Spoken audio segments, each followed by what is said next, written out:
So the problem with this here is these are two single shutoffs. They don't have an on and an off. You kind of have to, I don't want to do it because I don't want to get wet, but you essentially, if you turn it either way, the water will turn on, and you kind of have to find the middle where it shuts off. And in this unit, we pay for water, so the water is included in rent. And my guess is tenants are probably not going to make sure that this is always off, and so there's probably going to always be water dripping, which is going to run up our water and our sewer bill. So what I'm trying to do is I'm going to cut out enough so I can put a single lever type of mixing valve on here that has an on and an off, and I'm going to try and cut out just enough of this to where the plate, the round plate, will cover this whole thing.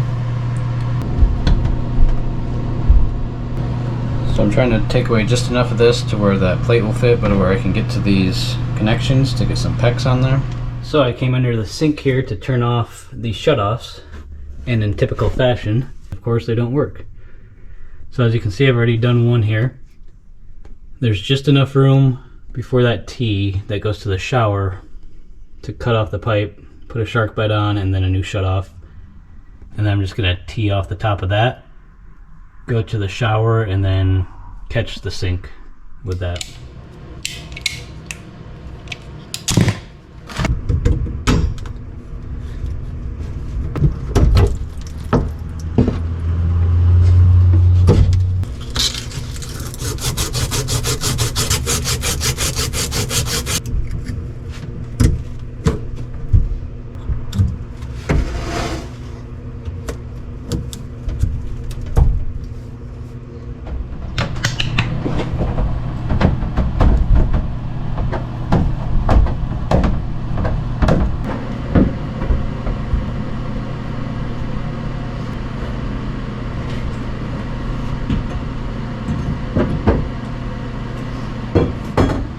There's a stud over there, and then one way over there.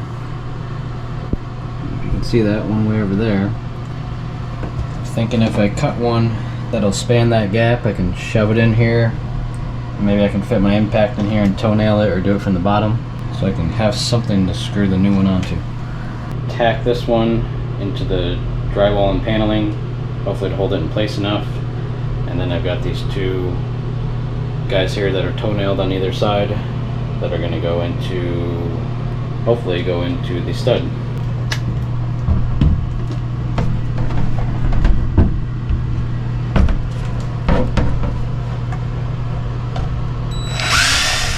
So here we got our new Moen faucet. We got our plate that's going to cover up that hole. Got our shower head, our mixing valve, our handle, our shower head wand, and some accessories. And then here I have these 1/2-inch PEX adapters. Those are going to screw onto the 3 of these here. First I'm going to tape them up, and then we can go right off of that with PEX. For this I'm using this Blue Monster tape.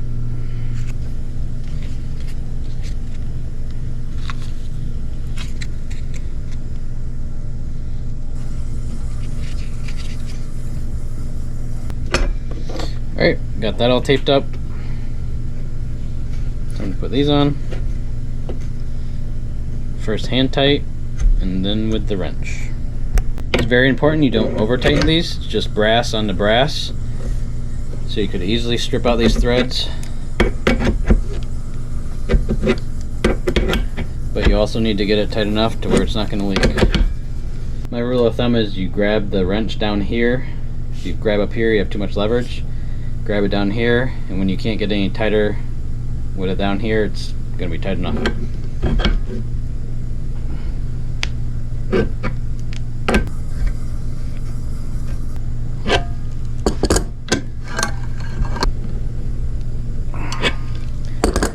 Alright, it's all put together now. So what I'm doing here is I'm going to attach these PEX pipes. I've got a length that's going to go down through the hole and into the shutoffs down under the sink. I'm going to attach them to this, and then I'm going to shove these down the hole because it's going to be too hard to crimp these once this is fastened in the hole.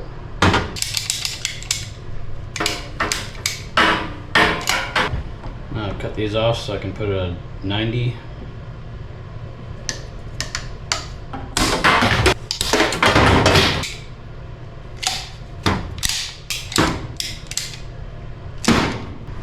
Just like that.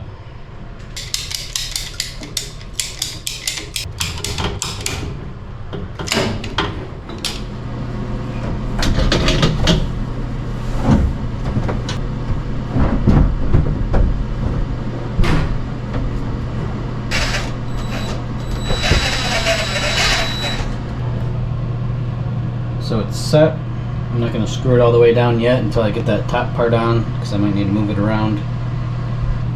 Got this little piece here. Just stick that on. It's going to go like that. Should be able to get my crimps on that still. And then I'm going to reuse this piece of copper, clean this end, put a shark bite on it. Here's the shark bite I'm putting on. I'm not sponsored by Shark Bite, but Shark Bite did comment on my last video, so if you want to sponsor me, holla at your boy. I'm using Shark Bite all day long. There's that. Make sure the length is good. There it is.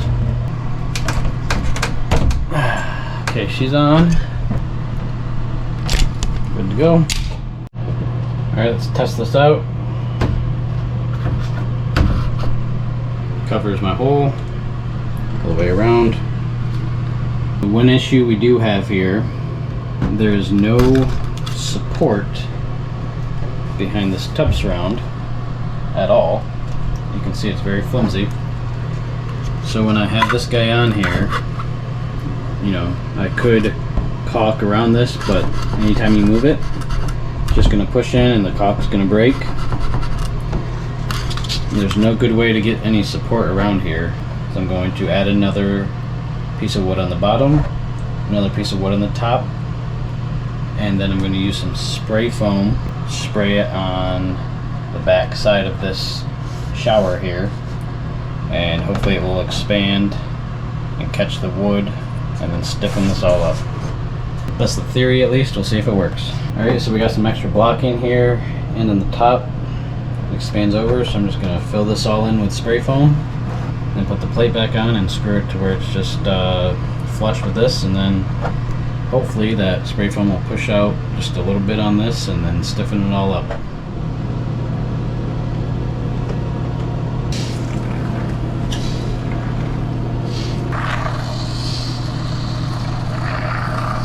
So this is kind of what we're looking like. I think it's probably going to work, so I'm going to put the faceplate on and just let that expand and push that out. If it doesn't work, I'm going to have one heck of a mess, but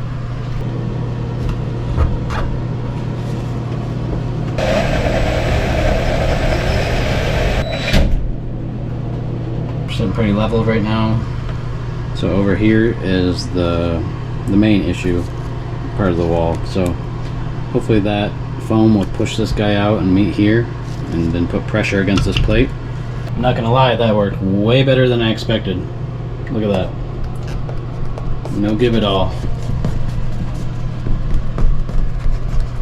And it's not even fully cured yet. It's only been about 4 hours, so it's still gonna cure and get a little bit harder, but even right where it's at, it's fine. Now you know how to stiffen up one of these showers if you need to. So now I'm gonna just run a bead of caulk around the top half of this probably. So I've got these two T's. These two T's are gonna go on those shutoffs, and then that's gonna go over and catch these guys, which is the shower, and then on top of this I'm gonna put another piece and then a 3/8 compression shutoff for the sink braided lines.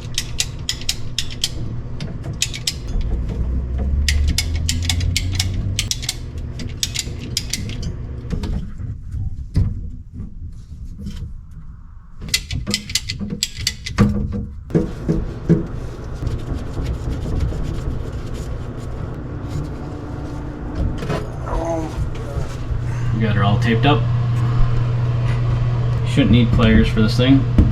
Just get as tight as you can with your hand. Put this little discussion on.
So ideally you want to leave at least a 1/4 inch gap around all the perimeter here.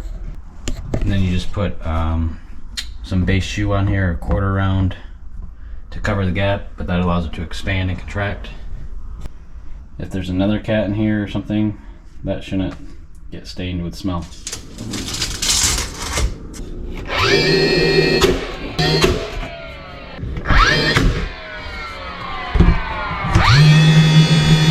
There we have it.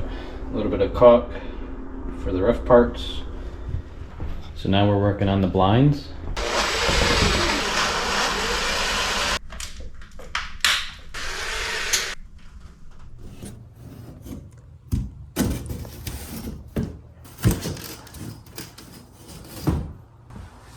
We got that.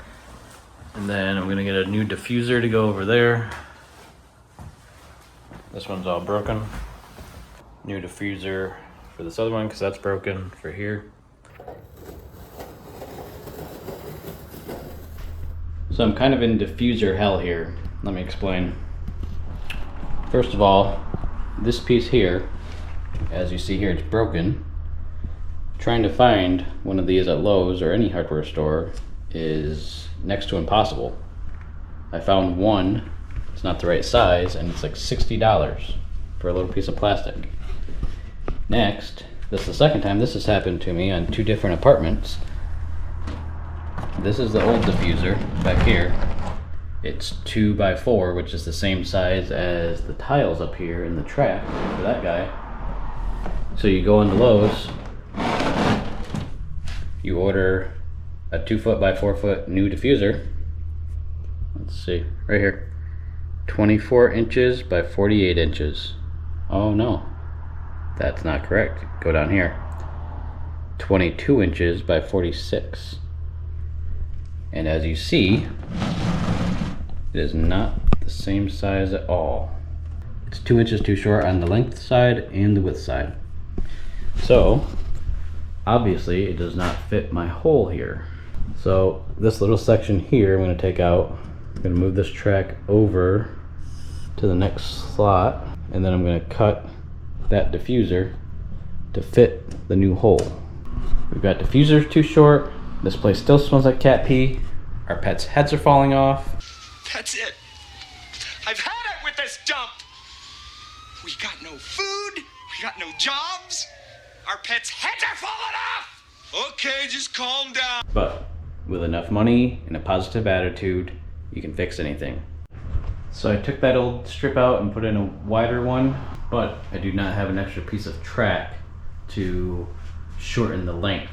So what I decided to do, I'm going to take the new one back. I'm going to use this old one. As you can see, I cut off widthwise. This was the broken bad part anyways. And then I can keep the 4 foot length. There we have it. Looks pretty good if I do say so myself. I bought this stuff. Stain and odor eliminator. Apparently this is the top rated stuff on Amazon to get rid of cat pee smell. So we're gonna try it. I'm probably just gonna pour it right into the mop bucket and go over everything again. So an update on the cat smell. After using that pet odor eliminator stuff on the floors that helped, but it didn't get rid of everything. So as you can see here, I have a couple buckets, one in the living room, one in the kitchen. I have all the cabinets open. I have all the vents blocked off, all the windows shut. And I used this stuff right here. They're little tablets, like 500 of them in this package here.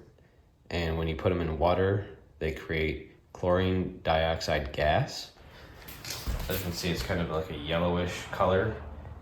So you put 2 cups of water in each bucket. Each bucket does 250 square feet. So I put half of this bag, because this does 500 square feet total. So I put half the bag in this bucket, half the bag in this bucket, closed all the windows, doors, vents. As soon as you put those pellets in there, they start creating gas. It's very potent. So you need to get out of the room. You're supposed to stay out for 24 hours and then come back and air the place out. And so I've already done that, and I can tell you, it smells 100 times better in here. It smells kind of like a pool. So it has a little chlorine type of smell, but it's not very strong. It's definitely preferred over the cat smell. There you go. If you can't get rid of that cat pee smell, try this stuff. It worked for me. So I'm gonna give you the final look around. Everything is done. It's been cleaned and it's actually been listed for rent. So this is gonna rent for $800 a month with everything included. So everything is gas, electric, water, and internet. So you can see everything's cleaned up. Here's a look at the kitchen.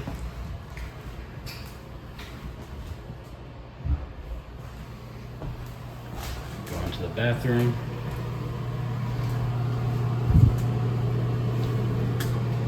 So I'm gonna end the video there. Please like this video, comment, subscribe, and thank you for watching. Bye.